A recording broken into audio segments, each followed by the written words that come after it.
Everyone, welcome to नागर math classes. देखिए, आज हम डिस्कस करने वाले हैं यूपी बोर्ड परीक्षा पाठ्यक्रम 2023 क्लास 12th का है ये। इसमें हमें ये देखना है कौन सी यूनिट कितने नंबर की आने वाली है। बाकी का इस यूनिट में कौन कौन से चैप्टर होते हैं, कौन कौन सा चैप्टर किस नंबर का आता है, उस सबको हम नोट्स के थ्रू देखेंगे। चलिए तो हम देखते हैं। पहली यूनिट है इसमें हमारी संबंध तथा फलन। संबंध तथा फलन आता है हमारा 10 नंबर का। उसके बाद सेकंड यूनिट आ जाती है हमारी बीजगणित, जो कि आती है हमारी 13 नंबर की। तीसरी यूनिट आ जाती है और सबसे ज़्यादा इम्पोर्टेंट 12th क्लास के नज़रिए से देखी जाए तो तीसरी यूनिट है जो कि है कलन। ये आती है हमारी 44 नंबर यानी कि 44 नंबर की। अगर ये यूनिट पढ़ ली पास हो जाएंगे आप लोग। अगर इसी यूनिट को सीखना है तो ज़रूर हमारे चैनल को लाइक शेयर सब्सक्राइब करें।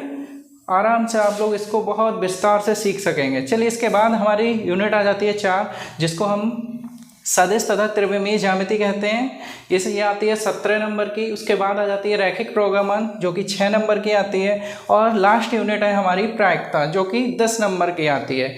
इस तरीके से इन 6 यूनिटों को मिला के हमारा टोटल सिलेबस हो जाता है 100 नंबर का। इन 100 नंबरों में से हमें पास होने के लिए चाहिए होंगे 33 नंबर।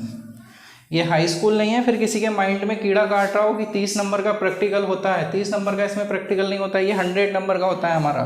और इसमें हमें चाहिए होंगे 33 नंबर। अगर 33 नंबर से कम आते हैं तो इसमें आप फेल हो जाएंगे, और फेल हो जाएंगे तो केवल 14 ही नंबर का ग्रेस मिल सकता है। उसके बाद ग्रेस भी नहीं मिलता है, इसलिए मेहनत कर लीजिएगा, पास हो जाएंगे। अगर कोई कोचिंग नहीं भी पढ़ता है तो वो ऑनलाइन पढ़ सकता है आसानी से।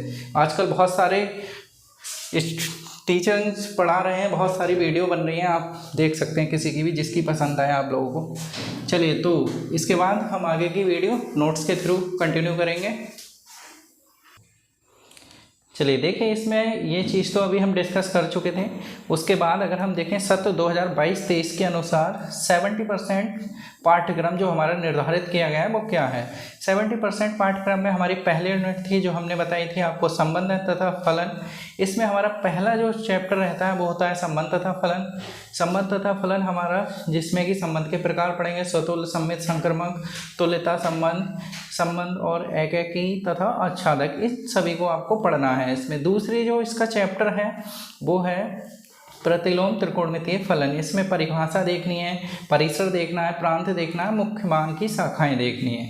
इसके बाद आ जाती है हमारी सेकंड यूनिट जो कि है बीजगणित। इसमें है पहला चैप्टर है हमारा सेकंड यूनिट का आव्यूह। आव्यूह में आपको इससे रिलेटेड जो भी चीज़ें पढ़नी है वो इसमें लिखी हुई हैं, आप लोग स्क्रीनशॉट लेके पढ़ सकते हैं। और स्क्रीनशॉट नहीं ले तो हमारे टेलीग्राम चैनल को ज्वाइन करें, उस पर आपको ये नोट्स प्रोवाइड करा दिए जाएंगे। इसके बाद हमारा इसका अगला चैप्टर है सारणिक। सारणिक में देखेंगे तो इसमें भी हमारी सारणिक का वर्ग आव्यूह देखना है, और भी इससे गुणधर्म, उपसारणिक, सहखंडस वगैरह काफ़ी चीज़ें, ढेर सारी चीज़ें होती हैं, इन सभी को आपको देखना पड़ेगा। चलिए, इसके बाद हम बात करेंगे यूनिट 3 की, जो कि है हमारी सबसे ज़्यादा इम्पोर्टेंट कलन। यूनिट 3 में हमारे काफ़ी चैप्टर आते हैं कलन के अंतर्गत। तो सबसे पहला जो चैप्टर है वो है सततता तथा अवकलनीयता। सततता तथा अवकलनीयता को अच्छे से पढ़ना है आप लोगों को, इसमें ही अगर अवकलन सीखेंगे तभी आगे की प्रोसेस बढ़ सकती है। तो सबसे पहले सततता अवकलनीयता को अच्छे से पढ़ेंगे आप लोग। उसके बाद आता है हमारा अवकलनों के अनुप्रयोग। अवकलनों के अनुप्रयोगों को देखेंगे, इसमें जो भी डिटेल जो भी कुछ आना है वो सब नोट डाउन है। उसके बाद आ जाता है हमारा थर्ड चैप्टर समाकलन। समाकलन भी आधा हमारा अवकलन का रूप है। इसमें देखेंगे थर्ड चैप्टर में समाकलन से आपको जितनी भी पढ़नी है वो डिटेल यहाँ पे मौजूद है। प्रतिस्थापन विधि है, आंशिक भिन्ने हैं, और भी काफ़ी चीज़ें होती हैं, खंडन समाकलन होता है। उसके बाद जो रूप होते हैं क्वेश्चनों के पूछे जाने हैं वो यहाँ पे आपको दिए गए हैं। इन रूपों को आपको अच्छे से देखना है, हर एक तरीका का एक एक क्वेश्चन आपके माइंड में चलना चाहिए, तभी इसमें आगे बढ़ पाएंगे। इसके बाद आ जाता है हमारा चौथा चैप्टर यूनिट 3 का, वो है समाकलनों के अनुप्रयोग। समाकलनों के अनुप्रयोग में हमारे वक्र से रिलेटेड सवाल रहने वाले हैं। उसके बाद यूनिट 3 का जो 5वां चैप्टर है वो है हमारा अवकलन समीकरण।